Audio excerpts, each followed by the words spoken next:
Heavenly Father, want to give thanks to you for your love, for you have given us a wonderful gift of tongues. ஆண்டவரே, உம்முடைய அன்புக்காக நன்றி. எங்களுக்கு அருமையான அந்த அந்நிய பாஷையின் வரங்களை கொடுத்ததுக்காக உமக்கு நன்றிகளை எடுக்கிறோம். I pray that the Holy Spirit continue to strengthen everyone, especially in this part of teaching. ஆண்டவரே, ஒவ்வொருவரும் பலப்படுத்துவராக இந்த போதனை கேட்கிற அனைவரும் பலப்படுத்தப்படட்டும். For many times we have the gift of tongues, but we exercise very little. ஆண்டவரே, அநேக முறை இந்த வரங்கள் எங்களுக்கு கொடுக்கப்பட்டாலும் அதை நாங்கள் பயிற்றுவிப்பது குறைவாகவே காணப்படுகிறது. But I pray that we will always, Lord, exercise this gift so that our inner man will be strengthened. ஆண்டவரே, நீர் கொடுத்த இந்த வரங்களை எப்போதும் நாங்கள் உபயோகப்படுத்தட்டும். இதன் வாயிலாக எங்கள் உள்ளான மனுஷன் பலப்படுத்தப்படட்டும். In the name of Jesus, Lord, we pray. இயேசுவின் நாமத்தில் ஜெபிக்கிறோம் பிதாவே. Amen. This is part 2 of the message, Praying in Tongue. அந்நிய பாஷையில் ஜெபித்தல் என்ற அந்த தலைப்பின் 2வது பகுதியாக இது காணப்படுகிறது. We are learning something called entering the language and the power of the deep things of the Spirit.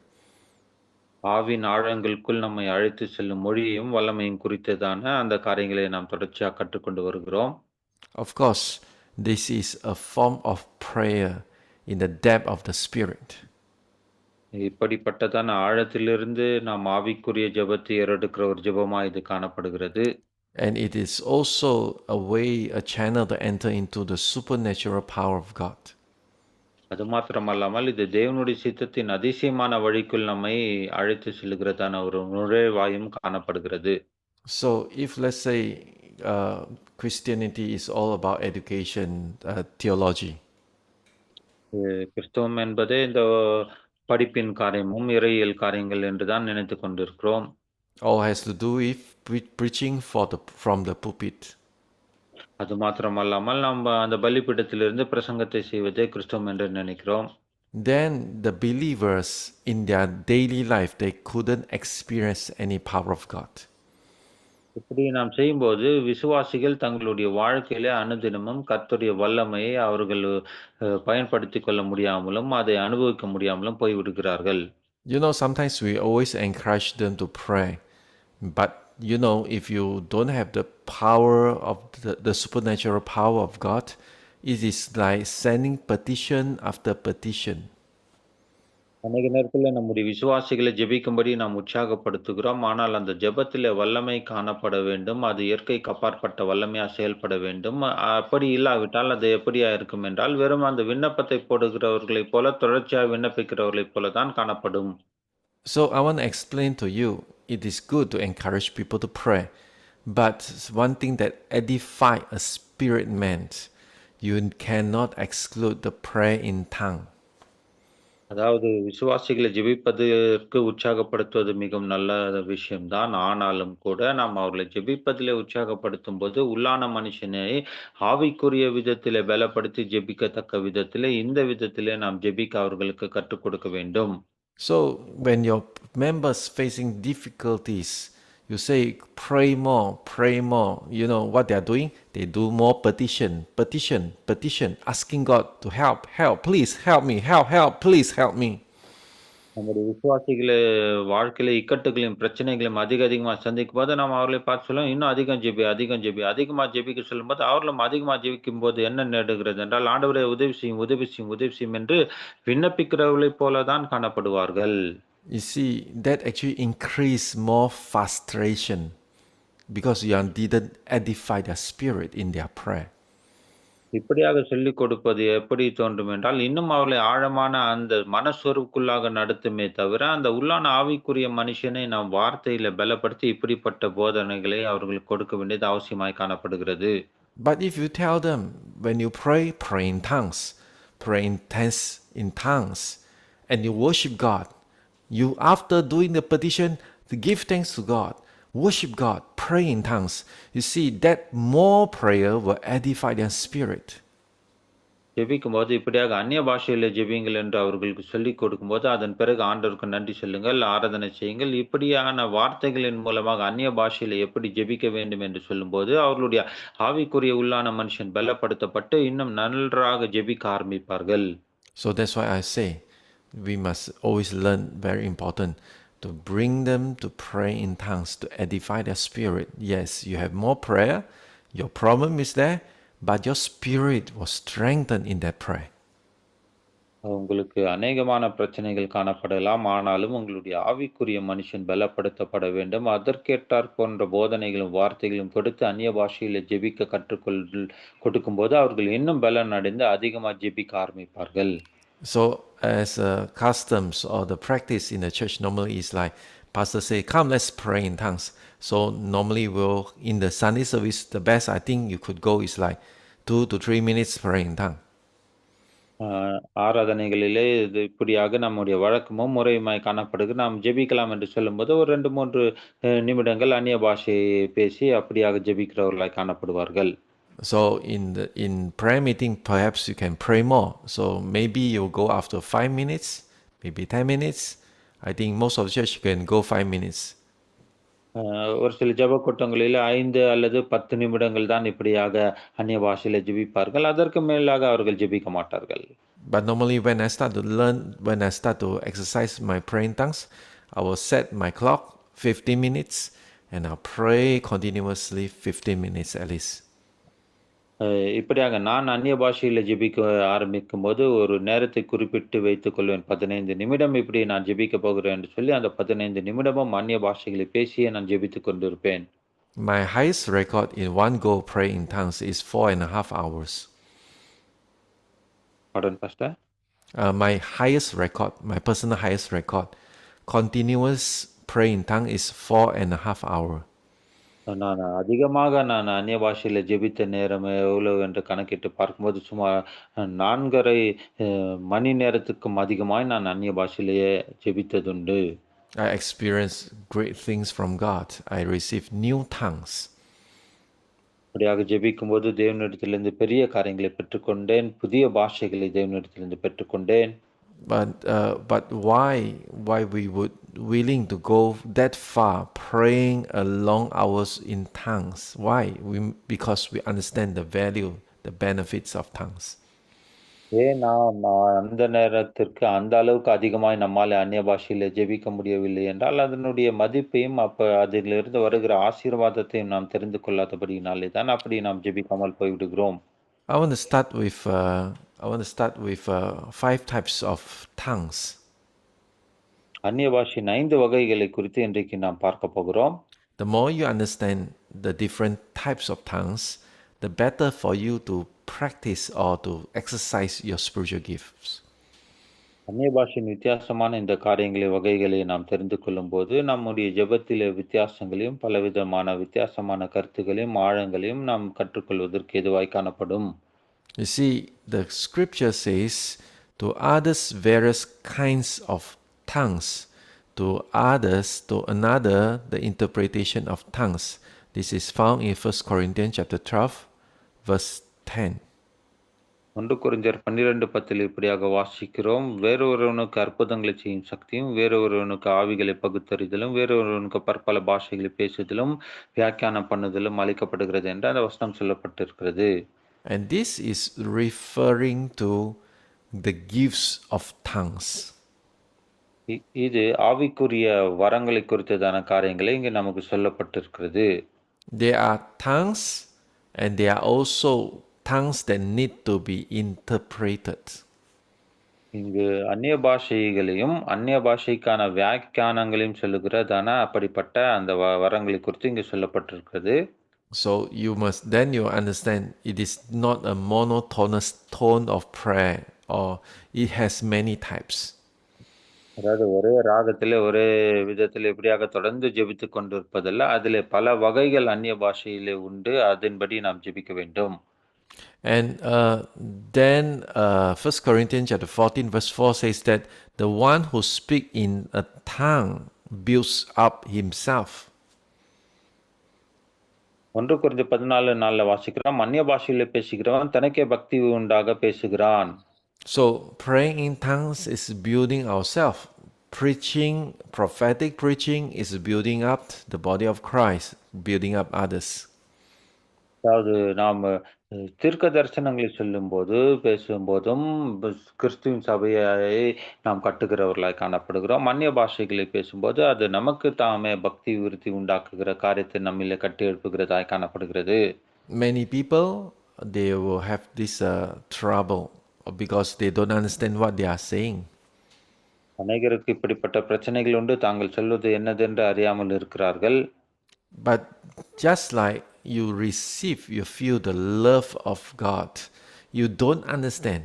You don't know how it comes. You don't know how it operates. But once you touched by the love of God, you feel the love. You are healed. தேவனுடைய அன்பு நம்மை தொடும்போது, அதை நம்ம முற்றிலும் குணமாக்குறது. அது எப்படி வந்தது? எப்படி செயல்பட்டது? என்று நம்மால கிரகித்துக் கொள்ள முடியாவிட்டாலும், அந்த அன்பு நம்ம மேல வரும்போது, அதை நம்ம தொட்டு சுகமாக்குகிறதை நாம் அனுபவித்து உணர்கிறவர்களாய் காணப்படுகிறோம். So I really want to say something that, tongue bypass our intellectual. He straight away to the spirit.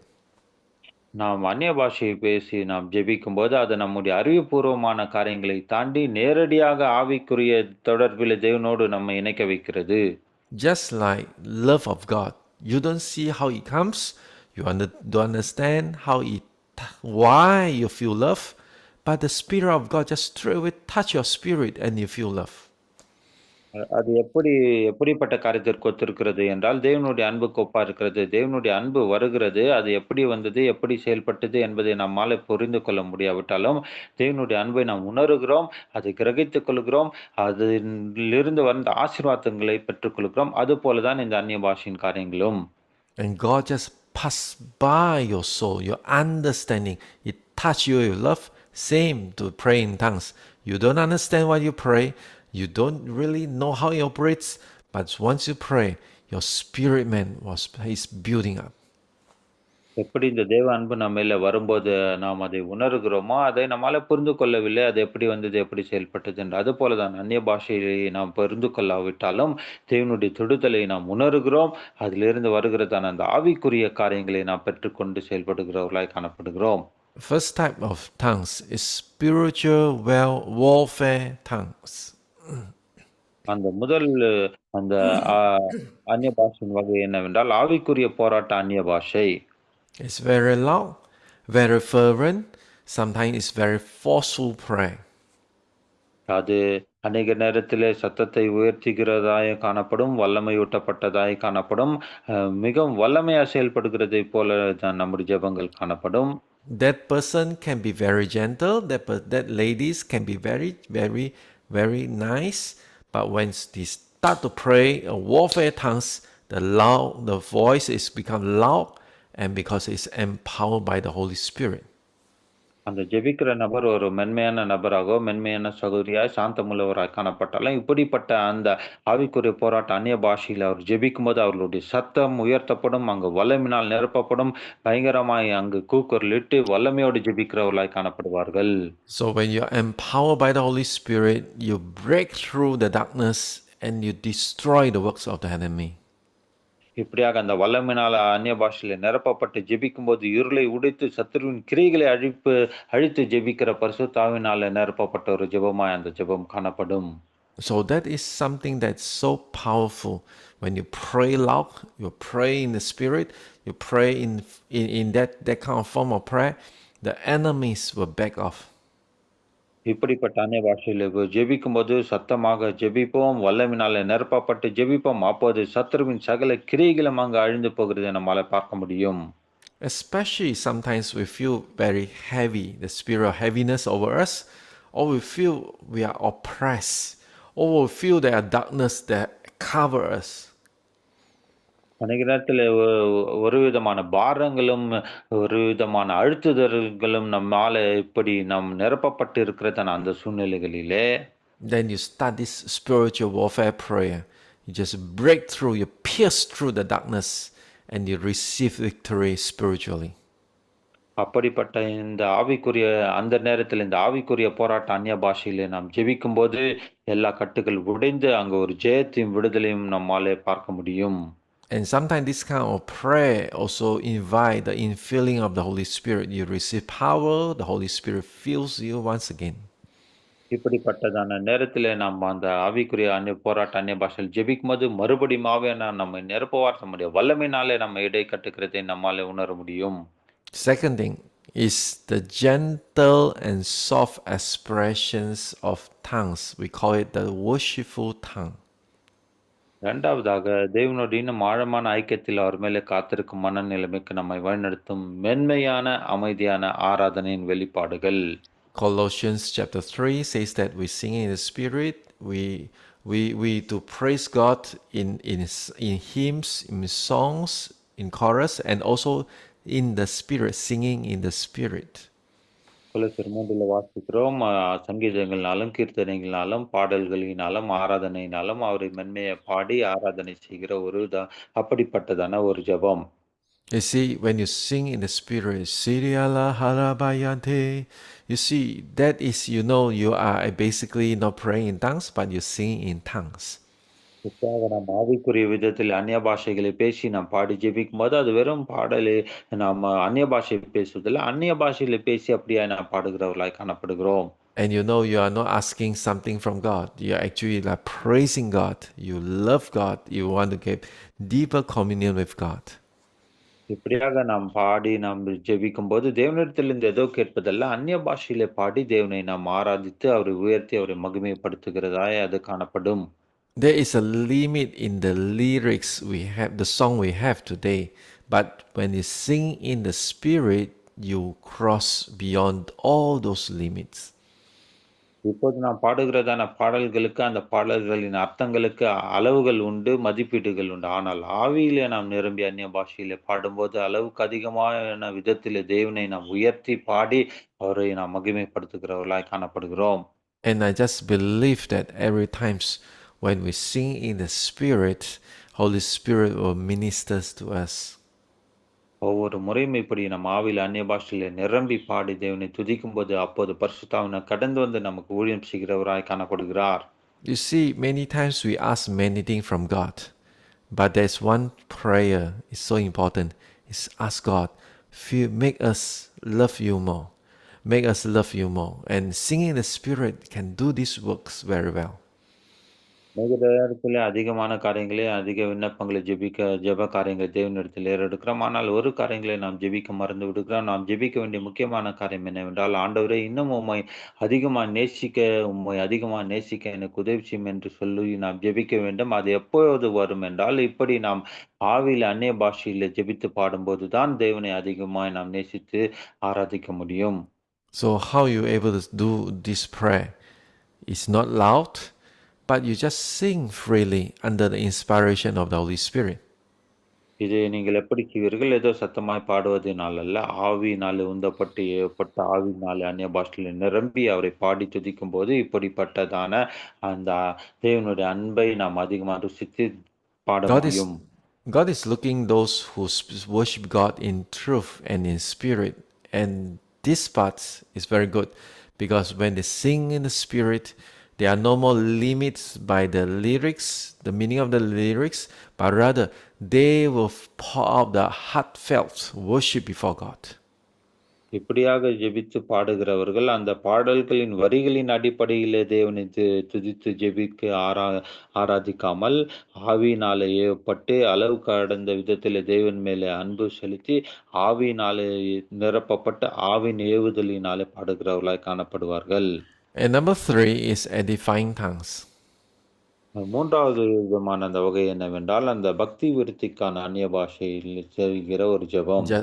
Just now I mentioned about praying in tongues for many hours, and one of the prayer we should learn is like speaking, like utterance, simple form of praying, like speaking on something. அதாவது இப்படிப்பட்ட ஜெபம் நான் ஏற்கனவே சொன்னதுபடி அநேக மணி நேரம் தேவ சமூகத்தில் இருந்து ஜெபிப்பது, அதாவது எளிய உச்சரிப்புகளிலிருந்து ஓடி வரும் ஜெப வெளிப்பாடுகளாக வளர்ந்து ஒருவரின் ஆவிக்குரிய வாழ்க்கை பக்தி விருடியச் செய்யும் தொடர்ச்சியான அந்நிய பாஷையின் ஜெபமாக இது காணப்படுகிறது. It doesn't need to be loud because we are not warfaring. It doesn't need to sing because we are not worshiping. இந்த வகை அந்நிய பாஷை ஜெபம் என்பது நம்முடைய சத்தமாய் ஜெபிப்பதற்காகவோ, அல்லது போராடி ஜெபிக்கிற சத்தத்தை உயர்த்தி ஜெபிக்கிறதாகவோ இல்லாமல், நம்முடைய வாயிலிருந்து வருகிற வார்த்தைகள் அங்கு வெளிப்படுத்தி பக்தி விருத்தி அடைச்சும் வகைக்கான அந்நிய பாஷை ஜெபம் இது. But you just kind of like speaking simple utterance, flowing, ongoing, flowing, continuous prayer. அதாவது இது தொடர்ச்சியாக அந்த வார்த்தைகள் நம்மிடத்தில் வந்து தேவனுடைய வெளிப்பாடுகள் ஏவுதலின்படி அங்கு தொடர்ச்சியாய் அந்நிய பாஷை பேசிக்கொண்டே நாம் இருப்போம். You see, many times, okay, only my case, okay, not everyone like this. Many times, the moment I pray, I start to walk around, walk in the small area, just keep walking. அதாவது எல்லாருடைய அனுபவம் இப்படி இருக்கும் என்று சொல்ல முடியாது. ஆனால் என்னுடைய அனுபவம் என்னவென்றால், இப்படியாக ஒரு சின்ன இடம் இருந்தால் அங்க அப்படியே நடந்து திரிந்து கொண்டு, அப்படியே பேசிக்கொண்டு சுற்றிக் கொண்டே இருப்பேன். And this is very personal. I feel that when I walk, I can focus very well. அதாவது நான் அப்படி நடந்து நடந்து அங்க பேசி ஜெபிக்கும்போது, நான் தேவன் மேல ஒரு நோக்கத்தோடு அப்படி செய்கிறவனாய் அந்த அனுபவம் என்னை நடத்தும். So when I pray in tongues, I walk rounding the building, rounding the worship hall, and and I just praying that prayer like speaking into my spirit. இப்படியாக நான் அந்நிய பாஷையில நடந்து நடந்து நான் ஆராதனை இடத்திலோ, கட்டிடத்திலோ, சபையிலோ ஜெபிக்கும்போது, நான் ஆவியிலே தேவனோடு கூட பேசுகிறவனாய் தொடர்ந்து அந்நிய பாஷையில அந்த கவனத்தை சிதறவிடாமல் செய்வதற்கு இது எனக்கு ஏதுவாய் காணப்படும். You see, God is on the throne, but the same time God is in me. தேவன் சிங்காசனத்தில் இருக்கிறவராயிருந்தாலும், அவர் எனக்குள்ளே இருக்கிறவராயிருக்கிறார். When you worship God who is on the throne. நாம் தேவனை ஆராதிக்கும்போது, அந்த சிங்காசனத்திலிருந்து சிங்காசனத்தோடு தேவனை ஆராதிக்கிறவர்களாய் காணப்படுகிறோம். But you pray in tongues, edifying yourself. You are praying the Spirit of God in you. அந்நிய பாஷையிலே நீங்கள் ஜெபிக்கும்போது, உங்களுக்குள்ளே இருக்கிறதான அந்த ஆவியானவரோடு அந்த அந்நிய பாஷையிலே பேசி இடைப்பட்டு ஜெபிக்கிறவர்களாய் காணப்படுகிறீர்கள். And that prayer will build up your spiritual life. So imagine if your members practice every day, make it a habit, pray in the Spirit, edify their soul, their spirit. அப்படிப்பட்ட ஜெபத்தை நீங்கள் செய்கிறவர்களாக இருக்கும்போது, அது உங்களுடைய ஆவிக்குரிய காரியத்தை, வாழ்க்கை, பக்தி விருத்தி அடைத்து இது உங்களை வளர்ச்சி அடையவர்களாக காணப்படும். இப்படிப்பட்டதான ஜெபத்தை உங்களுடைய விசுவாசிகளுக்கு நீங்கள் கற்றுக் கொடுத்து அவர்கள் அதை ஏறெடுக்கும் போதும், அவர்களுடைய வாழ்க்கையில அவர்கள் பக்தி விருத்தி அடைந்து வளர்ச்சி அடைவதற்கு ஏதுவாய் காணப்படும். They become very strong in the Spirit and they can grow faster. இப்படிப்பட்ட அனுபவத்தில் அவர்கள் வரும்போது, இன்னும் ஆவியிலே பலப்படுத்தப்பட்டு, இன்னும் அதிக அளவில் இது ஆவிக்குரிய வளர்ச்சி அடைகிறவர்களாய் உங்களுடைய விசுவாசிகள் காணப்படுவார்கள், இப்படி ஜெபிக்கும்போது. So pray in the Spirit, pray more in the Spirit because you want to edify yourself. ஆகவே ஆவியிலே இன்னும் அதிகமா அந்நிய பாஷையில ஜெபிக்கும்போது, அது நமக்கு பக்தி விருத்தி அடையத்தக்கதற்கு ஏதுவாய் காணப்படும். ஆகவே அதிகமாய் அதிலே நாம் செய்வோம். Number 4, the intercessory tongues, meaning the tongues that the Holy Spirit use it to intercede others. அதாவது 4வது வகை என்னவென்றால், பரிந்துரை செய்து அந்நிய பாஷையிலே செய்கிற ஒரு ஜெபமாய் இது காணப்படும். மற்றவர்களுக்காக நாம் ஜெபிக்கிற ஜெபங்கள் இவைகள். Okay, perhaps you have some problem in your family. Maybe your son doesn't study well or behave rebellious, or maybe some of your relative has some problem. You want to pray for them. ஒருவேளை உங்க குடும்பத்திலோ, உங்க குடும்பத்தின் அங்கத்தினருக்கோ ஏதோ ஒரு பிரச்சனை ஏற்பட்டு விட்டது என்று வைத்துக்கொள்ளலாம். உதாரணத்துக்கு உங்களுடைய பிள்ளைகளோ அடங்கவில்லை, சொல் பேச்சு கேட்கவில்லை, படிக்கவில்லை என்ற அந்த பிரச்சனைகள் வரும்போது, Just take the case your son doesn't behave well, and you start to pray, God, make my son obey me, make my son behave well, make my son go to study well. You know, that is what we know to pray in our, physical way. அதாவது நம்முடைய பிள்ளைகள் நமக்கு கீழ்ப்படியாவிட்டால், ஆண்டவரே என் பையன் சொல்ற பேச்சு கேட்க மாட்டேன்றான், அடங்க மாட்டேன்றான், அவன் கீழ்ப்படியணும், அவனை மாற்றும் என்று சொல்லி நாம் ஜெபிக்கிறோம். ஏனென்றால் இந்த இப்படிப்பட்ட ஜெபங்கள் தான் ஜெபிக்கிறதற்கு நமக்கு தெரிந்த ஜெபங்களாய் காணப்பட்டபடியினால் அப்படியே நாம் ஜெபிக்கிறோம். But there are things deeper than those kind of prayer. You need some help. So Holy Spirit knows what's going on, and Holy Spirit want to help you. ஆகவே இப்படிப்பட்ட ஜெபங்கள் இன்னும் ஆழமான ஜெபங்கள நாம் செய்ய வேண்டும். அதற்கு என்ன செய்ய வேண்டும் என்று பரிசுத்த ஆவியானவர் அதை அறிந்திருக்கிறபடினால, அதை அவர் நமக்கு சொல்லிக் கொடுக்கிறவரா இருக்கிறபடினால, அப்படிப்பட்ட ஆழமான ஜெபங்களை பரிசுத்த ஆவியானவரிடத்திலிருந்து பெற்று நாம் ஜெபிக்கிறவர்களாய் காணப்பட வேண்டும். Then you realize that when how to get the help from Holy Spirit, then pray in tongues. And you this prayer is like you are praying for this person. You don't know how to pray. You say, Holy Spirit, I'm going to pray for this person. Now you speak in tongue, and God will give you the right tone to pray for them. ஆகவே ஆண்டவரே இந்த நபருக்காக ஜெபிக்கிறேன் என்று நீங்கள் சொல்லுவீர்கள். இப்படிப்பட்ட உதவியை நீங்கள் பரிசுத்த ஆவியானவரிடத்திலிருந்து எப்போது பெற்றுக்கொள்ள முடியும் என்றால், அந்நிய பாஷைகளில் பேசி ஜெபிக்கும்போது மாத்திரமே. நீங்கள் ஆண்டவரே இந்த நபருக்காக நான் ஜெபிக்கப் போகிறேன். எனக்கு உதவி செய்யும் என்று சொல்லும்போது, சரியாய் எந்த விதத்தில எப்படி ஜெபிக்க வேண்டும் என்ற அந்த வார்த்தைகளும், அந்த எந்த விதமான சுரத்தில் நீங்க ஜெபிக்க வேண்டும் என்று தேவன் உங்களுக்கு பரிசுத்த ஆவியானவர் சொல்லிக் கொடுக்கிறவரா இருக்கிறார். You see, sometimes you you God will give you a person and you don't know how to pray. But you pray and pray, suddenly you enter into a spiritual warfare mode. அதாவது ஒரு நபருக்காக நீங்கள் ஜெபிக்கிறீர்கள். தொடர்ந்து அவருக்கு ஜெபித்துக் கொண்டே இருக்கும்போது, பரிசுத்த ஆவியானவர் அந்த ஏவுதலை உங்களுக்கு கொடுத்து, ஆவிக்குரிய அந்த போராட்ட ஜெபத்திலே நீங்கள் அங்கு ஊடுருவி செல்லுகிறவர்களாய் காணப்படுவீர்கள். Then maybe perhaps he needs deliverance. So your prayer in tongues, the tone changed to a warfare tone. அப்போது நீங்கள் சாதாரணமாய் ஜெபித்ததான உங்களுடைய ஜெப வார்த்தைகள் மாறி, உங்களுடைய சத்தங்கள் மாறி, உங்களுடைய அந்த ஸ்வரங்கள் மாறி, நீங்கள் பலமாய், வல்லமையாய் ஜெபிக்க ஆரம்பிப்பீர்கள். Or sometimes you pray for them, you start to groaning, you start to cry, weeping. Oh, Rabaheda Bashini. You see, that prayer, maybe God is using your tongue to intercede for them, but you don't know what's going on. அப்படி அந்த நபருக்காக நீங்கள் ஜெபிக்கும்போது அழுது புலம்பி, "ஆண்டவரே இவரை தொடும், ஆண்டவரே இவரை குணமாக்கும்" என்று சொல்லி ஜெபிக்கும்போது உங்களுடைய வார்த்தைகள் அந்த உங்களுடைய குரல் வளையங்கள் மாறும்போது, உங்களுக்கே அறியாமல் ஆவியானவர் அதை உங்களுக்கு கொடுத்து அப்படியாக ஜெபிக்க செய்கிறவராயிருக்கிறார். Only when you pray in the Spirit, and then God will give you the tone and give you the utterance, though you don't understand, but this is what the Holy Spirit can do for you. ஆவியில நிரம்பி அந்நிய பாஷையில ஜெபிக்கும்போது மாத்திரமே இந்த அனுபவம் வரும். அப்போது உங்களுடைய ராகங்கள், சுரங்கள், குரல் வளையங்கள் மாறும், வார்த்தைகள் மாறும். ஆனாலும் நீங்கள் புரிந்து கொள்ள முடியாது. அதை உங்களுக்கு தேவன் கொடுத்து ஜெபிக்க செய்வார். I want you to think deeper. If let's say a person fall into sin, and God want you to pray for them, but God don't want to let you know what type of sin he or she fall into, then praying in tongues is the safest way. அதாவது ஒரு நபர் பாவத்திலிருந்து விடுதலை ஆக்க வேண்டும் என்று நீங்கள் அவருக்காக ஜெபிக்கும்போது, ஆவியானவர் உங்களுக்கு அவர் என்ன பாவத்தை செய்தார் என்று நாம் அறியாமல் இருக்கிறோம். அதை வெளிப்படுத்தாமல், அந்த பாவத்திலிருந்து அவர் விடுதலை ஆகும்படி அந்நிய பாஷையிலே நாம் பேசும்போது, அந்த பாவத்தின் காரியத்திலிருந்து விடுதலை ஆகும்படி ஆகும்படி ஜெபிப்பதற்கு ஏதுவாய் காணப்பட்டு அங்கு விடுதலை உண்டாகும். So pray in the Spirit, pray in tongues, and pray in the intercessory tongues. You are able to intercede for everyone.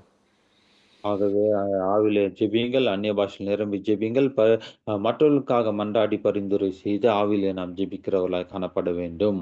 This is a very deep spiritual intercessions that bring God's purpose to fulfillment through prayer. இப்படிப்பட்டதான ஜெபத்தின் மூலம் தேவனுடைய நோக்கங்கள் நிறைவேறும்படி செய்கிற ஆழமான ஆவிக்குரிய மன்றாடி பரிந்துரை பேசி ஜெபிக்கிற ஜெபமாய் இது காணப்படும். So then there are number 5. That is different. This is why I say the tongues that require interpretation. அது 5வது வகையான அந்த ஜெபம் என்னவென்றால், அது விளக்கப்பட வேண்டிய அந்நிய பாஷை. அதாவது அங்கு வியாக்கியானம் செய்து ஜெபிக்கப்பட வேண்டியதான அந்நிய பாஷை. You see, this is very different. You see, normal tongues, we are just praying, we can pray to ourselves. There are tongues that we are worshiping towards God. சாதாரணமாக நாம் அந்நிய பாஷையிலே பேசி ஜெபிக்கும்போது, தேவனை நாம் ஆராதிக்கிறவர்களாக காணப்படுவோம். We are either praying to God on the throne or God who is live in us, dwell in us. அந்த சிங்காசனத்திலே வீற்றிருக்கிற தேவனை நாம் ஆராதித்து, துதித்து, ஸ்தோத்திரித்து இப்படியாக சாதாரணமாய் அந்நிய பாஷையிலே பேசி நாம் ஜெபித்து ஆராதிப்பதுண்டு. But this type of tongues move further. It is you speak to the people, and God will send interpretation to the people as well. அதாவது இப்படிப்பட்ட ஜெபம் வித்தியாசமானது. நீங்கள் அந்த ஜனங்களோடு பேசுவீர்கள். அதற்கான வியாக்கியானத்தையும், விளக்கத்தையும் தேவன் ஜனங்களோடு கூட அங்கு இடைப்பட்டு கொண்டிருப்பார் நீங்கள் பேசும்போது. It is an act of faith. You are kind of like Hullahashe the Pokorama. You are kind of declaring something to the people in the midst of them. அவர்கள் மத்தியிலே நீங்கள் எப்படியாக அந்நிய பாஷையிலே பேசி, ஏதோ ஒரு காரியத்தை நீங்கள் அறிக்கை செய்கிறவர்களாய், அவர்களுக்கு அந்நிய பாஷை பேசி நீங்கள் வெளிப்படுத்துகிறவர்களாய் காணப்படுவீர்கள். And people among them understand. நீங்கள் பேசும்போதே, அந்த ஜனங்களுக்கு என்ன சொல்லுகிறீர்கள் என்று அந்த நபரால அதை புரிந்து கொள்ள முடியும். There's one time one of the Singapore pastors is in Philippines and he sing in the spirit. Then a little girl go and rush to him and tell him, how can you can speak my native language? சிங்கப்பூரிலிருந்து வந்த ஒரு போதகர் இந்த பிலிப்பின் நாட்டுக்கு போய் அங்க அவர் ஊழியம் செய்யும்போது, இந்த அந்நிய பாஷையிலே பேசி அப்படியாக ஆராதித்துக் கொண்டிருந்தார். அப்போது உடனே அங்கிருந்த ஒரு சிறுமி போய், "நீங்கள் அந்த மற்ற சிங்கப்பூரிலிருந்து வந்த நீங்கள் எப்படி எங்களுடைய அந்த பிலிப்பைன்ஸ் பாஷையை பேசி ஜெபிக்கிறீர்கள்?" என்று அந்த சிறு பெண் அவரை பார்த்து கேட்டார். I have experienced that I speak few language like Korean, Japanese, uh, Arabic, and Thai. At least 4 types of new tongues I have spoken before. அதாவது நானும் கூட இந்த கொரியா, ஜப்பான், அ தாய்லாந்து மொழி, அப்புறம் Arab. இன்னொரு Mm. அ அ அரேபிய மொழி கூட இந்த அந்நிய பாஷையில பேசின அனுபவம் எனக்கு உண்டு. How I know? Because after I pray, then God show me, God let me hear my prayer in other places, exactly the same tone. அதாவது எப்படி இதை என்னால புரிந்து கொள்ள முடிந்தது என்றால், தேவன் அப்படிப்பட்ட ஜெபித்த ஜெபத்திற்கு பதில் கொடுத்ததை என்னால் அறிந்து கொள்ள முடியுது. நான் அந்த குரல் வளையத்தோடு ஜெபித்தேனோ, அதே குரல் வளையத்திலே நாம் பல இடத்துல அப்படி ஜெபித்ததுண்டு. I have a full confidence that tongues is other nations' language. அதாவது இந்த அந்நிய பாஷை என்பது மற்ற தேசங்களிலே பேசுகிற அந்த பாஷைகளை உள்ளடக்கியதாயும் இந்த அந்நிய பாஷை காணப்படுகிறது. I have a friend, a Christian friend. He's doing a gym and he met a very tall guy. ஒரு அனுபவம் உண்டு. ஒரு கிறிஸ்துவ நண்பர் அவர் ஜிம் நடத்திக் கொண்டிருந்தார். அப்போது அவர் ஒரு உயரமான ஒரு நபரை சந்திக்க வேண்டிய சூழ்நிலை ஏற்பட்டது. And they start the conversation. They realize that this person is from Egypt. அதாவது அவங்க 2 பேரும் பேசிக்கொள்ள ஆரம்பித்தார்கள். அந்த இன்னொரு நபர் எகிப்து தேசத்தை சார்ந்தவர், அங்கிருந்து வந்தவராய் காணப்பட்டார். And then he introduced himself. I'm a Christian. Then the Egyptian say, I used to be a Christian. Now I'm a Muslim. அப்போது இந்த ஜிம்மை நடத்திக் கொண்டு வந்தவர் சொன்னார், "நான் ஒரு கிறிஸ்தவன்" என்று சொல்லி தன்னை அறிமுகப்படுத்திக் கொண்டார். அந்த எகிப்து தேசத்திலிருந்து வந்தவர் சொன்னார், "நானும் ஒரு காலத்தில கிறிஸ்தவனாய் இருந்தேன். இப்போது நான் இஸ்லாமிய மதத்தை தழுவினாய் காணப்படுகிறேன்" என்று சொன்னார். Then he start to share evangelize to him again. Then he say, all these are bluff. So he said, I don't believe. அப்போது இந்த கிறிஸ்தவ நண்பர் அவருக்கு சுவிசேஷத்தை அறிவித்து மறுபடியும் ஆண்டவருக்குள்ள வழி நடத்த விரும்பினார். ஆனால் அந்த எகிப்திலிருந்து வந்தவரோ, "இதெல்லாம் பொய் பித்தலாட்டம். இதை நான் நம்ப மாட்டேன்" என்று அப்படியாக அவரோடு கூட பேச ஆரம்பித்தார். So my friend realized that he has nothing much to say, but he want to take one more try. He say, have you heard about tongues, praying in tongues? அப்போது இந்த கிறிஸ்தவ நண்பருக்கு அவரால என்ன செய்ய வேண்டும் என்று தெரியவில்லை. ஆனாலும் ஒரு காரியத்தை சொல்லி அவரை தேவன் அண்டையில வழிநடத்த முயற்சித்து, இப்படியாக சொன்னார், "உனக்கு அந்நிய பாஷை பற்றி தெரியுமா?" என்று அந்த எகிப்திய நண்பரை பார்த்து கேட்டார். And then he say, yeah, I heard people say about that. I think it's a fake one. It doesn't appear. அந்த எகிப்திய நண்பர் சொன்னார், "ஆமா, அத பற்றி கேள்விப்பட்டிருக்கேன். அது உண்மை இல்ல. அது ஒரு பொய்யான ஒரு காரியம்" என்று அவர் சொன்னார். And that brother says that, I know how to pray in tongues. Do you want to hear my praying in tongues? அப்போது அந்த கிறிஸ்தவ நண்பர் சொன்னாரு, "எனக்கு அந்நிய பாஷையில ஜெபிக்க தெரியும். நீங்கள் அப்படி அந்நிய பாஷையில பேசி ஜெபிக்கிற ஜெபத்தை கேட்க விருப்பமா?" என்று அவரை பார்த்து கேட்டார். The Egyptian says, yeah, sure, why not? அந்த எகிப்தியர் சொன்னார், சரி நீங்க ஜெபிங்க" என்று சொன்னார். And he started praying in tongues in front of him. The Egyptian shocked. அப்போது அந்த கிறிஸ்துவ நண்பர் அந்த எகிப்தியருக்கு முன்பாக அந்நிய பாஷையில ஜெபிக்க ஆரம்பித்தபோது, அந்த எகிப்திய நண்பர் உடனே அதிர்ச்சி அடைந்து விட்டார்.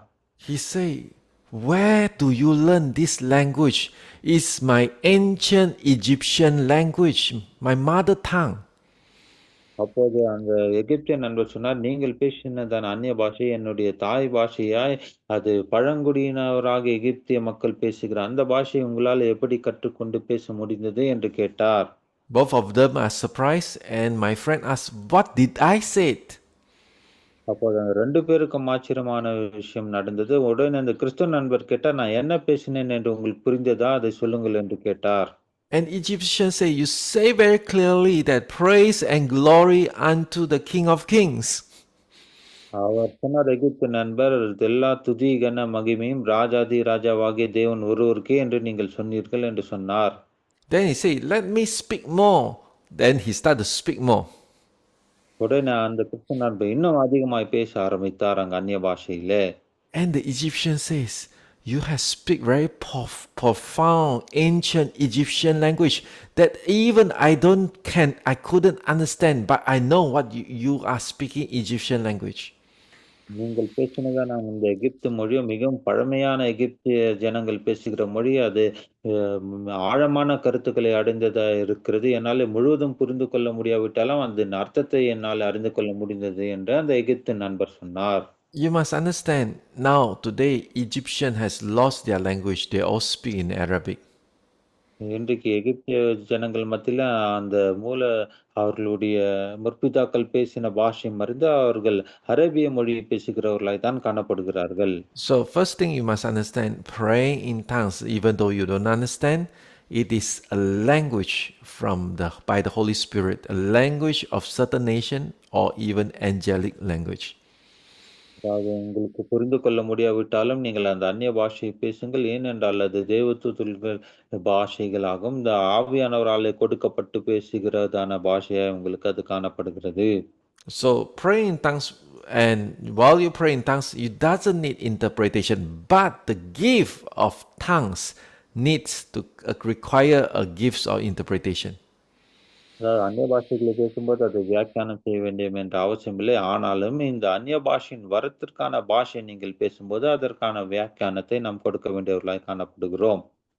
And then this kind of tongues often manifested in a public gathering and works together with prophetic ministry. இந்த வரம் எப்போது எங்கு செயல்பட வேண்டுமானால், பொதுக்கூட்டங்களிலே அந்நிய பாஷைகளின் வரங்களை பேசி தீர்க்க தரிசன வார்த்தைகளை சொல்லும்போது தான் இந்த வரங்கள் செயல்படும். So basically, when you pray in tongues, is you only speak to yourself, you doesn't need interpretation. அந்நிய பாஷையிலே நீங்கள் பேசும்போது உங்களுக்கு நீங்களே பேசிக்கொள்கிறவர்களாக இருக்கிறபடியால் அதுக்கு வியாக்கியானம் தேவைப்பட வேண்டிய அவசியம் இல்லை.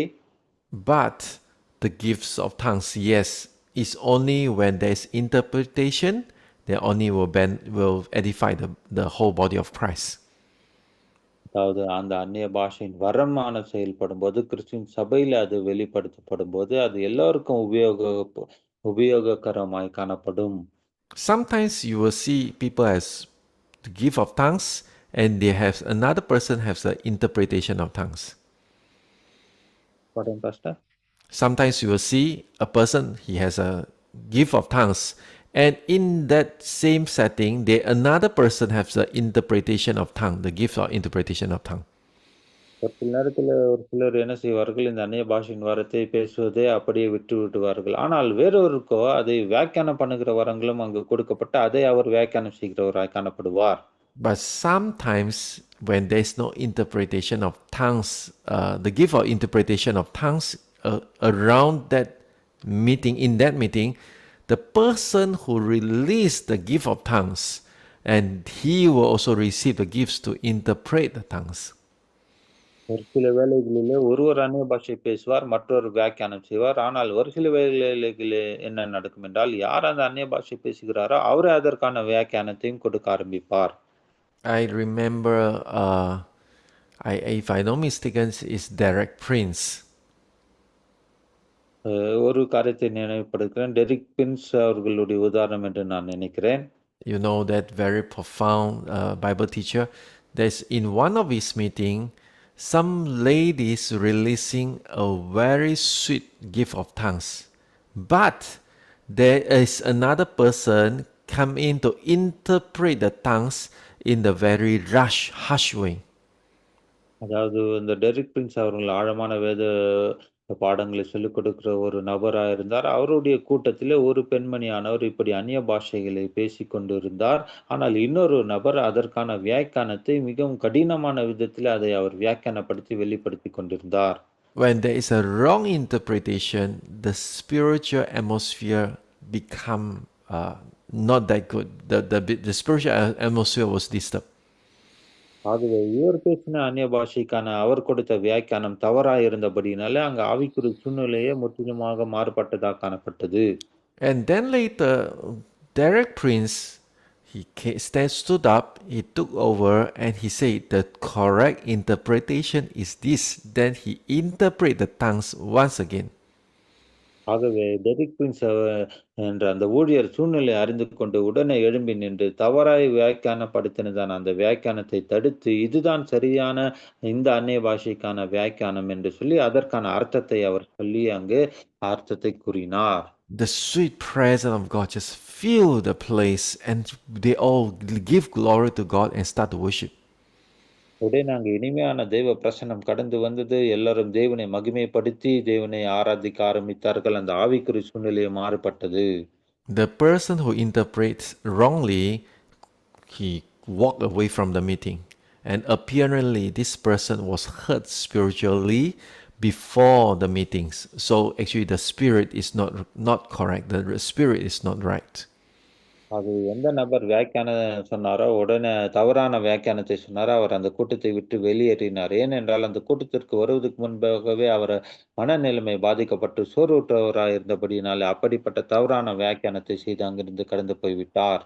So you may ask, how could I know that my interpretation of tongue is correct? You can read from the spiritual atmosphere.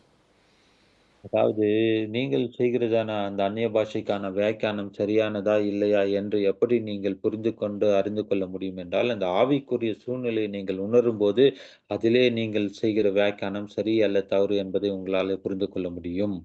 And you see, the summary is tongue is not single function gift, but it has a multi-dimensional tools of prayer given by the Holy Spirit to the church.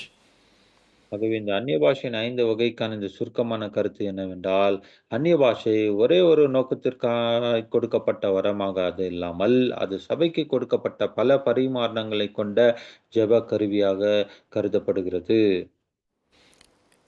Now we want to talk about the seal of the Spirit, His fruits and His manifestation. அடுத்த குறிப்பு என்னவென்றால், அந்நிய பாஷை ஆவின் முத்திரை, கனிகள் மற்றும் வெளிப்பாட்டின் காரியங்களை குறித்து நாம் இப்போது பார்க்க போகிறோம்.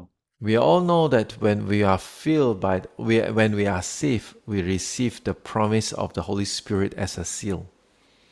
நம்ம எல்லாரும் அறிந்திருக்கிறபடியாலே அந்நிய பாஷையை ஆவின் முத்திரையாக நாம் பெற்றுக்கொண்டிருப்பதை நம்மாலே உணர முடியும். You see, when Jesus resurrected and he showed before his disciple, I think it's the Gospel of John. He said, "Receive Holy Spirit," and he breathed his breath. அதாவது இயேசு கிறிஸ்துவான உயிர்த்தெழுந்த பிறகு தன்னுடைய சீஷர்களை சந்தித்த போது நீங்கள் பரிசுத்த ஆவியை பெற்றுக்கொள்ளுங்கள் என்று சொல்லி ஊதி அவர்கள் மேலே பரிசுத்த ஆவியை கட்டளையிட்டதை நாம் யோவான்ல நாம் வாசிக்கலாம். And that is way before 50 days or 47 days before the Pentecost. Pentecost நாளுக்கு முன்பாக அந்த 47 நாளிலே இப்ப இந்த சம்பவம் நடந்தது. So, and that is referring to this scripture. And Ephesians chapter 1 verse 13 says that when you heard the word of truth, the gospel of your salvation and believe in Him were sealed with the promised Holy Spirit. இதைதான் நாம் எபேசியர் 1ஆம் அதிகாரம் 13வது அதிகாரத்தில் நாம் இப்படியாக வாசிக்கிறோம். நீங்கள் அந்த காரியம் இப்படியாக அங்கு சொல்லப்பட்டிருக்கிறது. நீங்கள் உங்கள் ரட்சிப்பின் சுவிசேஷமாகி சத்திய வசனத்தை கேட்டு விசுவாசிகளானபோது வாக்குத்தத்தம் பண்ணப்பட்ட பரிசுத்த ஆவியால் அவருக்குள் முத்திரை போடப்பட்டீர்கள். You were sealed with the promised Holy Spirit. பரிசுத்த ஆவியானவரால் அவருக்குள் நீங்கள் முத்திரை போடப்பட்டீர்கள். You see, the Holy Spirit fill you is just not only a tools. He's a person. We all know he's a one. He's the third Godhead, the third person in the Trinity. இந்த பரிசுத்த ஆவியானவரால் நிரப்பப்படுவது என்பது அது ஒரு கருவியாக உபகரணமாக அல்லாமல் அவர் ஆள் தத்துவத்தை உடைய திருத்துவத்தின் 3ஆம் நபராய் காணப்படுகிறவர் பரிசுத்த ஆவியானவர். But we also must understand what is the work of the Holy Spirit after He sealed us. அவர் நம்மை முத்திரை போட்ட பிறகு நம் மூலமாக என்ன காரியத்தை நடப்பிக்கிறார் என்ற அந்த கிரியை நடப்பிப்பதும் அந்த கிரியைகள் மிக முக்கியத்துவம் வாய்ந்ததாய் காணப்படுகிறது. Just now we say the 5 types of praying in tongues. It is an outward manifestation.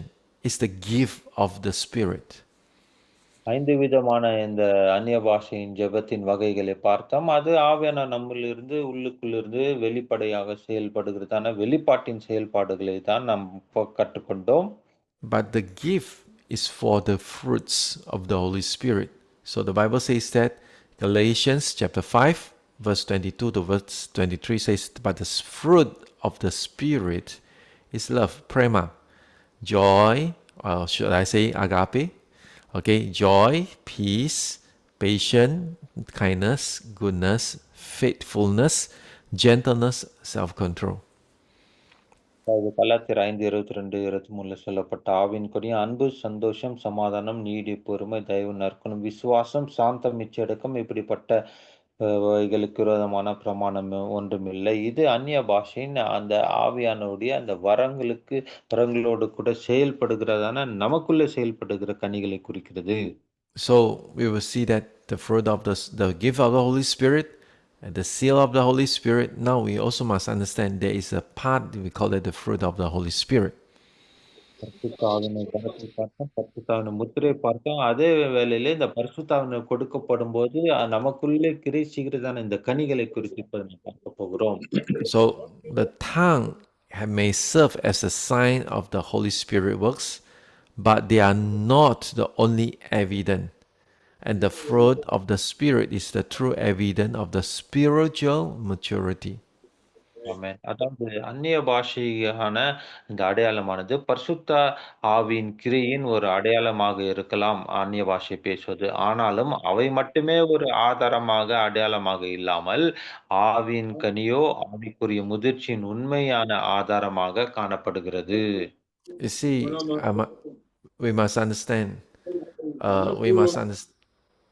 So, sorry, someone's mic.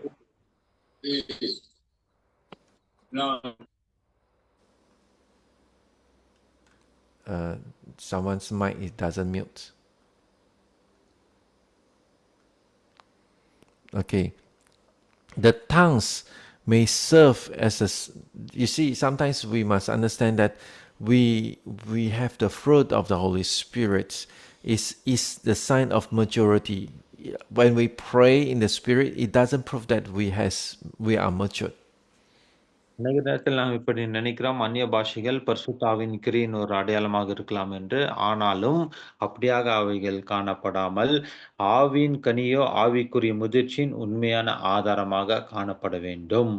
So even though we have the gift of the Holy Spirit, but the ultimate purpose is for the fruit of the Holy Spirit. பரிசுத்தாவின் வரங்கள் என்னிலே காணப்பட்டாலும் கூட முக்கியமான ஆதாரமும் காரணமும் எனக்குள்ளே காணப்பட வேண்டியது என்னவென்றால் அந்த பரிசுத்தாவினுடைய கனிகள் என்னிலே செயல்படுவது காணப்பட வேண்டும். So we are not only just looking for praying in tongues, speaking in tongues, but there is also the part that's by filling of the Holy Spirit, by praying in tongues, we are about to bearing the fruits that reflects the life of Christ. அதாவது அந்நிய பாஷையில பேசுவது, அந்நிய பாஷையில ஜெபிப்பது மாத்திரமல்லாமல், அந்நிய பாஷை நான் பரிசுத்தாவினுடைய கனிகள் நான் என்னிலே செயல்பட வேண்டும். அது மிகவும் முக்கியம் அத்தியாவசியமா இருக்கிறது. அது கிறிஸ்துவின் தன்மையை வெளிப்படுத்துகிறதா என்னில் காணப்பட வேண்டும். So we must always understand this is the pursuit. It's not about the gift. So we don't, try to boast, to show off that we know how to speak in tongues. But what we need to show is we have the fruit of the Holy Spirit. நமக்கு அந்நிய பாஷை பேசத் தெரியும். அந்நிய பாஷையின் வரங்கள் உண்டு. ஏதோ அதையே பின்பற்றி அந்த வரத்தை பெற்றுக்கொள்வதற்காக மாத்திரமாக இல்லாமல், நாம் நம்முடைய வாழ்க்கையில இந்த பரிசுத்த ஆவியினால நிரப்பப்பட்டு, பரிசுத்த ஆவியின் கனியை நாம் வெளிப்படுத்துகிறவர்களாய் காணப்பட வேண்டும். அது மிக முக்கியமாயிருக்கிறது. So therefore, the gift of tongues must function upon the foundation of love and obedience. ஆகவே இந்த அந்நிய பாஷையின் வரம் அன்பும், கீழ்ப்படிதலும் என்னும் அடித்தளத்தின் மீது இது செயல்பட வேண்டியது மிக அவசியம். It's not about how loud you can pray, how long you can pray, but it's what kind of spirit, what kind of attitude you pray in love and in obedience. Otherwise, it will become just a form of formality. நான் எந்த அளவுக்கு சத்தமாய் ஜெபித்தேன், எந்த அளவுக்கு எவ்வளோ நேரம் ரொம்ப நேரம் ஜெபித்தேன் என்பது அங்கு முக்கியமாயில்லாமல், இந்த அந்நிய பாஷைகளின் வரம் அன்பும், கீழ்ப்படிதலும் உள்ளடங்கியதாய் காணப்பட வேண்டும். அதுதான் அது ஆவிக்குரிய அடையாளமாய் காணப்படும். இல்லையென்றால் அது பெருமையாய் போய்விடும். Actually, to see in a different angle is speaking in tongue is not the end of spiritual journey. Oh, finally I can speak in tongue. No, it's the beginning of the walk with the Holy Spirit. இது இதை நாம் வித்தியாசமான கோணத்தில் பார்க்கும்போது, இந்த அந்நிய பாஷைகளில் பேசுவது ஆவிக்குரிய பயணத்தின் ஒரு முடிவாக மாத்திரம் அதை நாம் எடுத்துக்கொள்ளாமல், அது பரிசுத்த ஆவியினருடைய நடப்பதற்கான ஆரம்பமாகவே இந்த அந்நிய பாஷை பேசுதல் உள்ளடக்கியதாய் காணப்படுகிறது. Now you know how to pray in tongues. Praise the Lord. Now bear fruits. Pray, bear fruit. Pray, bear the fruit of the Holy Spirit. இப்போது உங்களுக்கு அந்நிய பாஷையில ஜெபிக்க தெரியும். அந்நிய பாஷையில ஜெபியுங்கள், கனி கொடுங்கள். அந்நிய பாஷையில ஜெபியுங்கள், கனி கொடுங்கள். அந்நிய பாஷையில ஜெபியுங்கள், கனி கொடுக்கிறவர்களாய் காணப்பட வேண்டும். We have 5 types of tongues. We realize that there's a fruit of the Holy Spirit. Now we will want to just hang on a little while on the purpose and the benefit, spiritual benefit of praying in tongues. இந்த 5 வகையான ஆவிக்குரிய ஜெபங்களை பார்த்தோம். பரிசுத்தாவினால கிடைக்கிற அந்த கனியினால் நிரப்பப்பட வேண்டும் என்று பார்த்தோம். அடுத்தபடியாக அந்நிய பாஷைகளில் ஜெபிப்பதின் நோக்கமும், ஆவிக்குரிய நன்மைகள் என்னவென்று நாம் பார்க்க போகிறோம். Okay, here says in Jude, verse 20, because he only has one chapter, says that, but you, beloved, building yourself up in your most holy faith and praying in the Holy Spirit.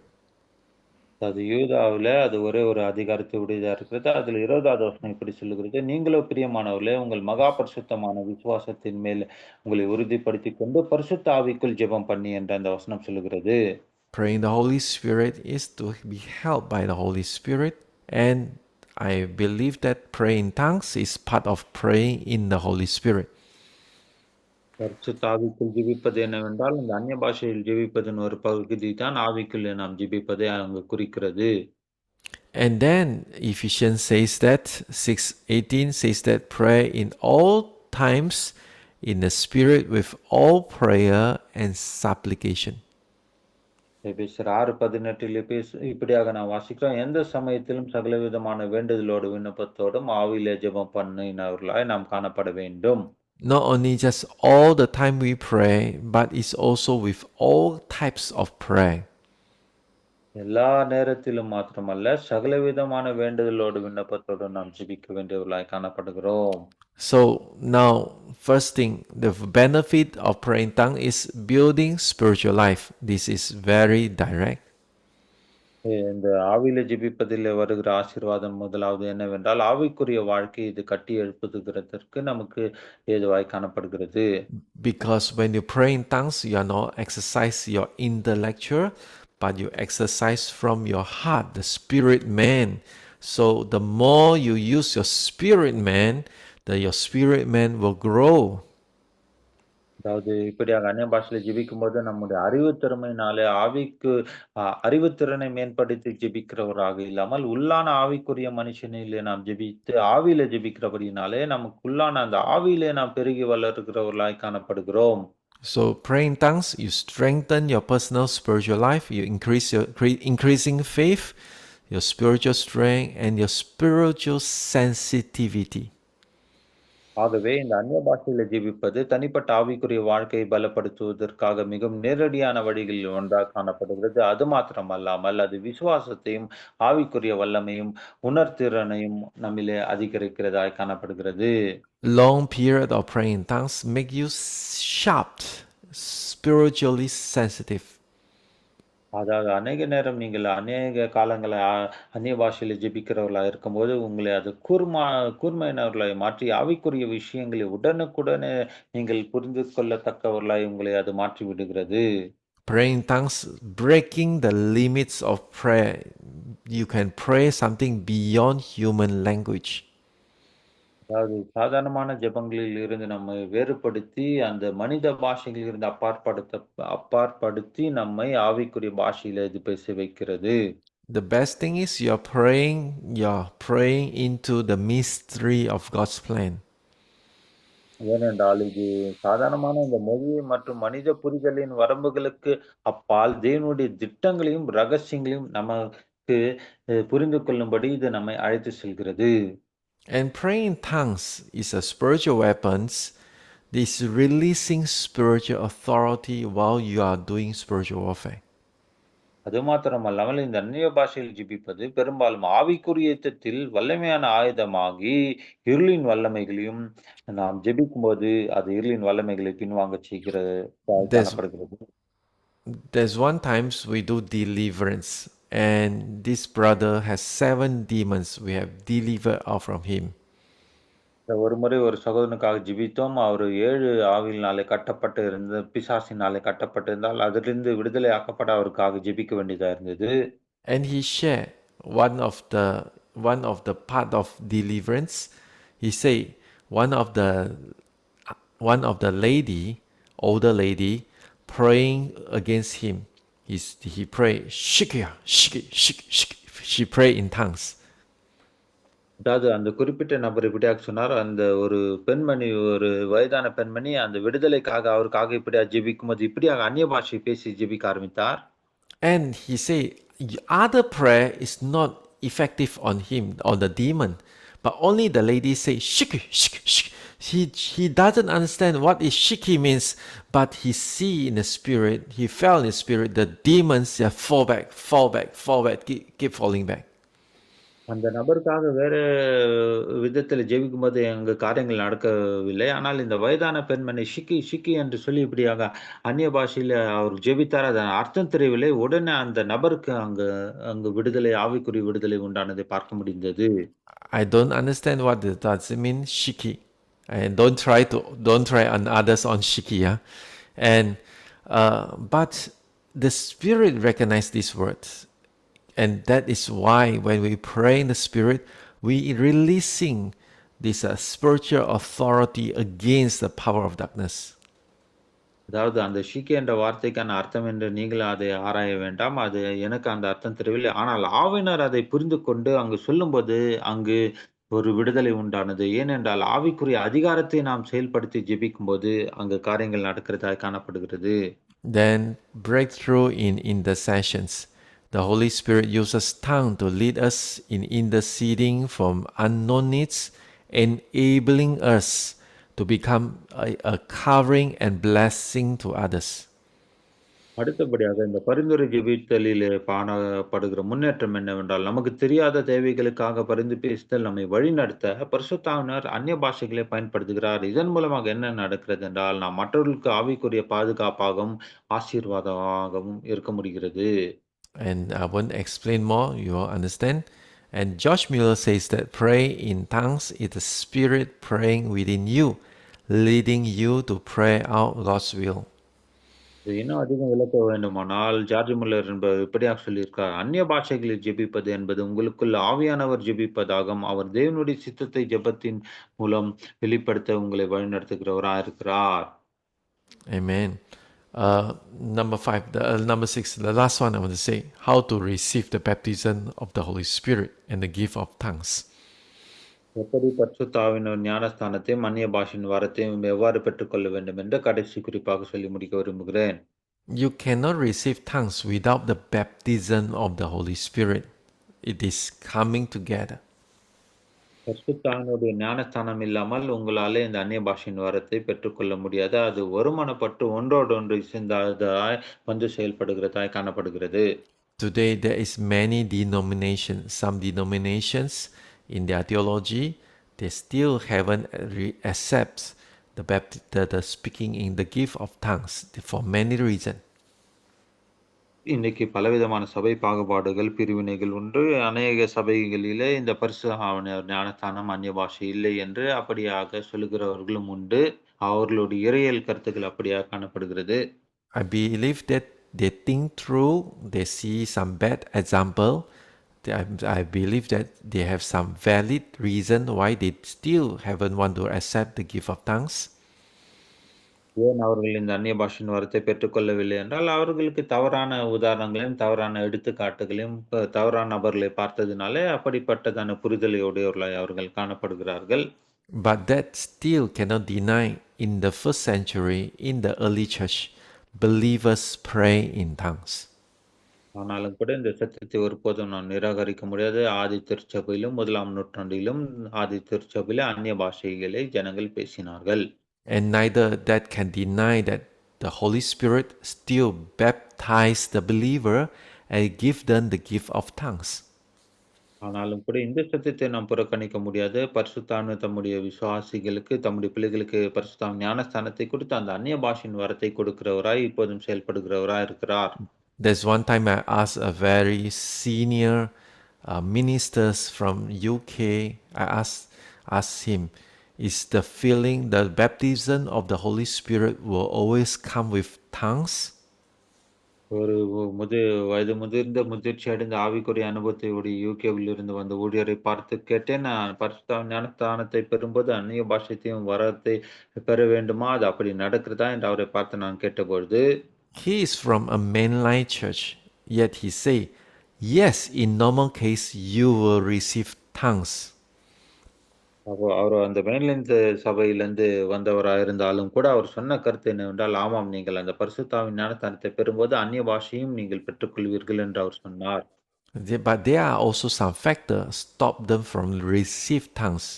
A fearful about tongues, doubts about tongues, rejecting tongues, not cooperative with the Holy Spirit, and all sorts of reason can causing a believers not able to receive the gift of tongues. ஆகவே இந்த அந்நிய பாஷை குறித்த சந்தேகங்களும், பயங்களும், சரிதான புரிதலும் இல்லாமல் இருக்கிறபடினாலே, அநேகர் இப்படிப்பட்டதாய் இந்த அந்நிய பாஷையின் இந்த வரத்தை அந்நிய பாஷையை நிராகரிக்கிறவர்களாய், புறக்கணித்து விடுகிறவர்களாய் காணப்படுகிறார்கள். So this part I want to simply just explain how we receive tongues. எளிமையான விதத்தில் எப்படி இந்த அந்நிய பாஷையின் வரங்களை பெற்றுக்கொள்வது என்று நான் உங்களுக்கு சொல்லப் போகிறேன். Luke 11 verse 13 says that how much more will the Heavenly Father give the Holy Spirit to those who ask Him? லூக்கா 11:13 இப்படியாக வாசிக்கிறோம். பரமபிதாவானவர் தம்மிடத்தில் வேண்டிக் கொள்ளுகிறவர்களுக்கு பரிசுத்த ஆவியை கொடுப்பது அதிக நிச்சயம் அல்லவா? You see, Heavenly Father, He loves us so much and He gave the most precious two gifts to us. One is His only Son and then the Holy Spirit. நம்முடைய பரலோக பிதாவானவர் நம்மை மிகவும் நேசிக்கிறவராக இருக்கிறார். நமக்கு வெளியேறப்பெற்ற 2 ஈவுகளை அவர் கொடுத்திருக்கிறார். ஒன்று தம்முடைய குமாரனை நமக்காக கொடுத்திருக்கிறார். அது அடுத்ததாக பரிசுத்த ஆவியானவராகிய ஈவை அவர் நமக்கு கொடுத்திருக்கிறார். So don't reject the Holy Spirit is because it's as precious as the Son of God, Jesus Christ. It's as precious as the third Godhead of the Trinity, Holy Spirit. ஆகவே இந்த பரிசுத்த ஆவியானவரை நாம் நிராகரிக்க கூடாது. இயேசு கிறிஸ்துவானவர் எப்படி முக்கியத்துவமானவராய் காணப்பட்டாரோ, அதே போல வெளியேற பெற்றவராய் காணப்படுகிற இந்த ஆவியானவராய் இருக்கிறார். திருத்துவத்தின் 3வது நபராகவும் செயல்படுகிற இந்த ஆவியானவரை ஒருபோதும் நாம் புறக்கணித்து விடக்கூடாது. Now, and then we will realize that in Acts 19, verse 6, that Paul lay hand of believers in Ephesus. Let me think. Yeah, I think it's Ephesus. That he lay hands on them, and Holy Spirit came on them, and they began to speaking in tongues and prophesying. அதாவது எபேசு பட்டணத்தில் என்று நான் நினைக்கிறேன். எபேசு பட்டணத்தில் தான் அப்போஸ்தலர்ல 19:6 வாசிக்கிறோம். அல்லாமலும் பவுல் அவர்கள் மேல கைகளை வைத்தபோது பரிசுத்த ஆவி அவர்கள் மேல வந்தார். அப்போது அவர்கள் அந்நிய பாஷைகளை பேசி தீர்க்க தரிசனம் சொன்னார்கள். You see, this is evident after Pentecost. Many years later, after Pentecost, Paul lay hand, and this become a practice in the church, that filled by the Holy Spirit and speaking in tongue and operating in spiritual gifts. ஆகவே இந்த பெந்தெகோஸ்தே நாளுக்கு பிறகு அநேக வருடங்களுக்கு பிறகு இது நமக்கு ஒரு அடையாளமாக கொடுக்கப்பட்டிருக்கிறது. அங்கு விசுவாசிகள் மேல கை வைத்து ஜெபிக்கும்போது பரிசுத்த ஆவியின் மேல அவர்கள் வந்தார். அவர்கள் அந்நிய பாஷைகளில் பேசி தீர்க்க தரிசனம் சொன்னார்கள் என்று நாம் பார்க்கிறோம். Now, okay, first one, desire. You want to receive tongues, must has a strong desire, hunger for the gift of God's. தேவனிடத்தில் உங்கள் ஆவிக்குரிய பசியை வெளிப்படுத்தி பரிசுத்த ஆவியானவரை இன்னும் பெரிய கிரியைக்காக நீங்கள் வாஞ்சையா இருக்க வேண்டும். ஆகவே பரிசுத்த ஆவியை பெற்றுக்கொள்ள வேண்டுமானால் உங்களுக்கு இந்த வாஞ்சை அவசியமாய் காணப்பட வேண்டும். At the age of 13, when I first time stepped into church, I was so hungry for God, and I even want to imitate other people praying in tongues. அது எனக்கு 13 வயசு இருக்கும்போது நான் முதலாவது ஆலயத்துக்கு கடந்து போனேன். அப்போது மிகவும் ஆவிக்குரிய பசி தாகத்தை உடையவனாய் காணப்பட்டேன். மற்றவர்கள் என்ன அந்நிய பாஷைகளை பேசுகிறார்களோ, அதே போலவே நானும் பேச வேண்டும் என்ற நான் பேசிய அப்படிப்பட்ட வாஞ்சை உடையவனாய் நான் காணப்பட்டேன். But after my pastors give me Bible study, I understand about tongues. He lay hands on me, the power of God straight away filled me. அதன் பிறகு என்னுடைய போதகர்களுக்கு எப்படி பரிசுத்தாவை பெற்றுக்கொள்ள வேண்டும், அந்நிய பாஷையின் காரியங்களை குறித்ததான வேத வசனங்களை எனக்கு சுட்டி காண்பித்து என் தலையின் மேல் கை வைத்து ஜெபித்த போது தேவ வல்லமையினாலே பரிசுத்தாவினால் நான் நிரப்பப்பட்டேன். The second thing, you must have faith. இரண்டாவது, உங்களுக்கு நீங்கள் விசுவாசத்தை உடையவர்களாய் காணப்பட வேண்டும். Some people have so much fear compared to faith because they are afraid. Once I open the demon spirit come into me. அநேகருக்கு விசுவாசத்தை காட்டிலும் பயத்தை உடையவர்களாய் தான் காணப்படுகிறார்கள். இப்படி நான் என்னை திறந்து கொடுக்கும்போது ஆவியானவர் பதிலாக பிசாசின் ஆவி என்னை பிடித்துக் கொள்ளுமோ என்ற அந்த பயத்தை உடையவர்களாய் இருக்கிறார்கள். Teach them about the Father. You see, Father is giving Holy Spirit, so demons couldn't come in. So if there is demons, because there already has a demon. ஆகவே பிதாவாகிய தேவனை குறித்து சொல்லிக் கொடுங்கள். அந்த பிதாவாகிய தேவன் அசுத்த ஆவியை கொடுக்கிறவர் அல்ல. அவர் பரிசுத்த ஆவியை கொடுக்கிறவர். ஒருவேளை இப்ப அசுத்த ஆவியிற்கு வருமானால், ஏற்கனவே அசுத்த ஆவி இருந்தால் தான் அசுத்த ஆவியை கொடுக்க முடியும். ஆகவே பிதாவானவர் வெறும் பரிசுத்த ஆவியை கொடுக்கிறவராய் இருக்கிறார் என்று அப்படிப்பட்ட காரியங்களை போதிக்க வேண்டும். Yes, sometimes when Holy Spirit move, the person manifests demonically. So that is because there is already demonic spirit in that person. ஒரு சில நேரத்திலே ஒரு நபர் பரிசுத்த ஆவியினால நிரப்பப்படும்போது, அவர்கள் பிசாசின் ஆவியினாலே பிடிக்கப்பட்டவர்களைப் போல அவர்களுடைய செயல்பாடுகள் காணப்படும். காரணம் என்னவென்றால், ஏற்கனவே அவர்களுக்குள்ளே அசுத்த ஆவி இருக்கிறபடியினாலே, இந்த பரிசுத்த ஆவியினர் இறங்கி வரும்போது, உள்ளே இருக்கிற அசுத்த ஆவி அப்படி அலைக்கழிக்கிறதாய் காணப்படும். Very sad to say, some ministers has that they don't have the experience on deliverance. So when they see manifestation, they all throw the stone on charismatic, or they throw the stone on the Pentecostal.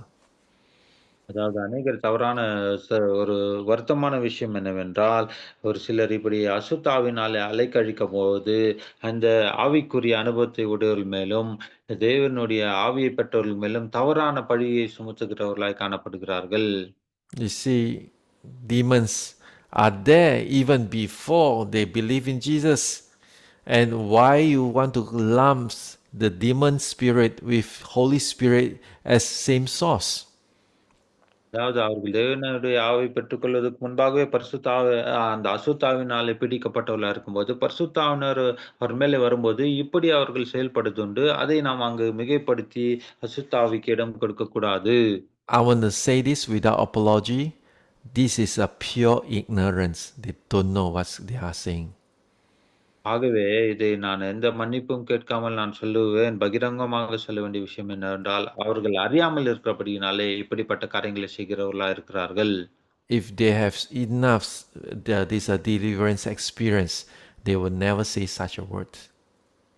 ஆகவே அந்த ஆவிக்குரிய போராட்டத்திலிருந்து விடுதலை கொடுக்கிற ஊழியத்தின் அந்த தக்க அனுபவத்தையும், புரிதலையும் உடையவர்களா இருந்தால், இப்படிப்பட்ட தவறான செயல்பாடுகளில் ஈடுபடுத்தப்பட்டு தவறான புரிதலை உடையவர்களா இருக்க மாட்டார்கள்.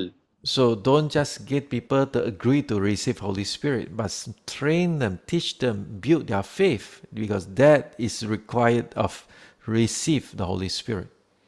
ஆக வெறும் பரிசுத்தாவினை பெற்றுக்கொள்ள வேண்டும் என்று அப்படியாக அவர்கள் போதிக்காமல், அதற்கேற்ற விசுவாசத்தை உடையவர்களாய் காணப்பட வேண்டும். இது அப்படிப்பட்ட விசுவாசத்தை உடையவர்களாய் இருக்கும்போது, அந்த சத்தியம் அவர்கள் மேல கட்டப்படுவதற்கு ஏதுவா இருக்கிறபடியினாலே, அதை குறித்து நாம் போதிக்க வேண்டும், விசுவாசத்தை குறித்து. Then third types, you must make sure you have a right atmosphere. You must in a prayerful, worshipful moments to receive God. அடுத்த குறிப்பு என்னவென்றால், பரிசுத்தாவினை பெற்றுக்கொள்ள வேண்டுமானால், அங்கு காத்திருக்கிற அனுபவம், அங்கு ஜெப சூழ்நிலை கொண்ட அனுபவத்தை உடையவர்களாய், ஜெபத்திலே காத்திருக்கிறவர்களாய் நாம் காணப்பட வேண்டும். Don't try to fill people Holy Spirit in the supermarket or other places. Find a proper place that we can wait upon the Holy Spirit without any disturbance. எந்தவித இடர்பாடுகளும் இல்லாத இடத்திலே அவர்களை சந்தித்து ஆராதனை ஸ்தலங்களில் அவர்களை கூட்டி வரச் செய்து, மற்ற சந்தை வெளிகளிலே இல்லாமல், இடர்பாடுகள் உள்ள இடத்தில் இல்லாமல், ஆராதனை செய்கிற இடத்திலே, ஜெபத்திலும் இருக்கிற இடத்திலே கொண்டு வந்து அவர்களை பரிசுத்த ஆவியினராலே நிரப்பப்பட நாம் வழிநடத்த வேண்டும். Number 4, you have to cooperate with the Holy Spirit. You need to speak out in faith. 4வது குறிப்பாக நீங்கள் பரிசுத்த ஆவியினரோடு கூட ஒத்துழைக்கிறவர்களா இருக்க வேண்டும். விசுவாசத்திலே நீங்கள் அந்த அந்நிய பாஷைகளை பேசத் தொடங்க வேண்டும். When you sing in the Spirit, you pray in understanding, wait upon the Lord, say, Holy Spirit, I welcome you. நீங்கள் பாடி ஜெபித்து தேவனை துதித்து ஆராதிக்கும்போது, ஆண்டவரே பரிசுத்த ஆவியே உமக்காக நான் காத்திருக்கிறேன் என்று சொல்லி ஜெபிக்கும் பொழுது, And suddenly you feel in your tongue there's some urge, there are some syllable, there are some word you don't understand, but you need to let your tongue free, speak it out. அப்படி நீங்கள் ஆராதிக்கிற வேளையிலே உங்களுடைய நாவுகள் பரிசுத்த ஆவியினால் தொடப்பட்டு வேறு விதமான வார்த்தைகள் வரும்போது, உடனே நீங்கள் அதை தடை செய்யாமல் நீங்கள் அதை பேச ஆரம்பிக்கிறவர்களாய் காணப்பட வேண்டும். Faith means you trust the leading of the Holy Spirit. You have faith in God, you trust Him, you just speak, and God will give more words into your tongues. அதாவது விசுவாசம் தேவன் மேல விசுவாசம் இருக்க இருக்க வேண்டும் என்றால், அந்த ஆவியினர் மேல நம்பிக்கை, விசுவாசம் வைத்து என்ன வார்த்தை கொடுக்கிறாரோ என்ற அவரை சார்ந்து அவர் கொடுக்கிற வார்த்தைகளை சந்தேகம் இல்லாமல் நாம் பேச ஆரம்பிக்க வேண்டும். And don't wait so Holy Spirit come your hand. Hold my tongues, shake my tongues. God is not forcing you. He's not a demonic spirit. He don't oppress you. He give you free will to follow Him. ஆகவே பரிசுத்தவான் வந்து என்னுடைய நாக்கை தொட்டு, நாக்கை அசைத்து இழுத்து இப்படியாக பேச வைப்பார் என்று அப்படியாக எதிர்பார்த்துக் கொண்டிராமல் இருக்க வேண்டும். ஏனென்றால் ஆவியானவர் மென்மையானவர். அவர் நம்மை தம்முடைய காரியங்களை அதிகாரத்தோடு நம்மேல் செயல்படுத்தாமல், நமக்கு சுய சித்தத்தை கொடுத்து நாம் செய்ய வேண்டும் என்று அவர் விரும்பி நம்மை வழி நடத்துகிறவராய் காணப்படுவார். அதற்கு நாம் ஒப்புக் கொடுக்கிறவர்களாய் காணப்பட வேண்டும். And last one, continue to practice. Tongue is not merely one-time experience, but a gift that requires continual practice and growth.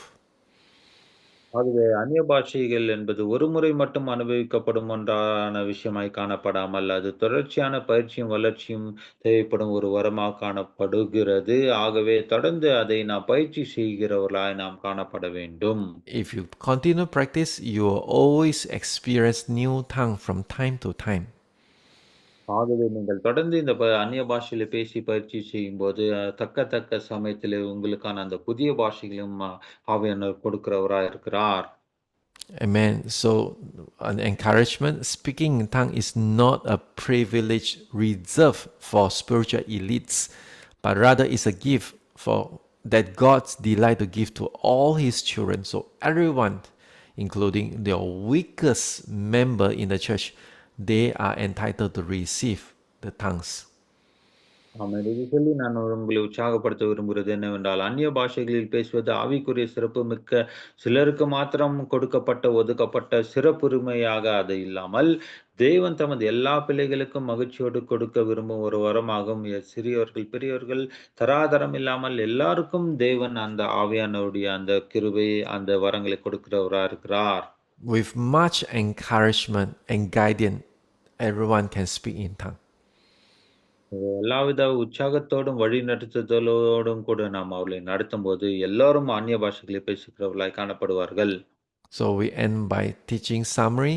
Tongues are a gracious gift of prayer from Holy Spirit, enabling us to enjoy intimate fellowship with God in the Spirit.